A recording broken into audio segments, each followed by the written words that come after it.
بس یہ اگر اللہ ہمیں جہاد کے لیے قبول کرے تو پھر سب کی اڑائیں گے انشاءاللہ جو مخالف ہیں۔ کردوغلو تو بہت سے ہوں گے، لیکن میں جو سمجھتا ہوں نا کہ اس ٹائم میں اپنے اس کلہاڑے سے میں جس کی گردن اڑانا چاہتا ہوں، جس کا میں خواہش مند ہوں، وہ ایک ہی ہے، وہ شخصیت جو کہ آپ کو پتہ ہے کہ کافی لوگ ان کو ہیٹ کرتے ہیں، وہ ہمارے انڈیا کی مودی سرکار ہے جو۔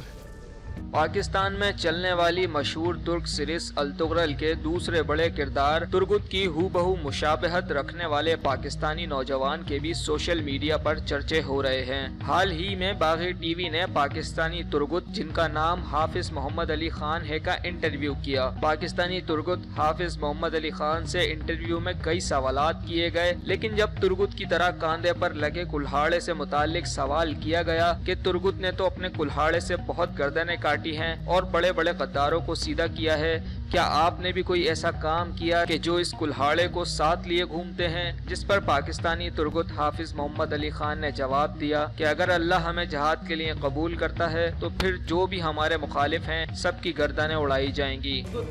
کا جو فیکٹر ہے اس میں بڑی اہم چیز اس کا کلہاڑا ہے، اور اس سے نے بے شمار گردنیں بھی کاٹی ہیں، بڑے بڑے اس نے غدار سیدھے کیے ہیں۔ آپ کا جو اس لیے کلہاڑا ہے، اس سے آپ نے ابھی تک کوئی ایسا کارنامہ انجام دیا کہ آپ اس کو ساتھ لیے پھرتے ہیں؟ بس یہ اگر اللہ ہمیں جہاد کے لیے قبول کرے تو پھر سب کی اڑائیں گے انشاءاللہ جو مخالف ہیں۔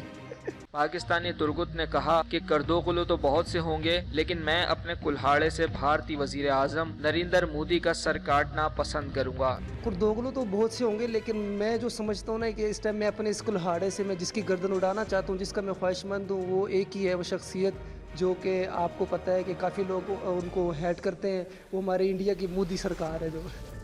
پاکستانی ترگت کا باغی ٹی وی کو دیے گئے انٹرویو کا لنک آپ ڈسکرپشن میں ملاحظہ کر سکتے ہیں۔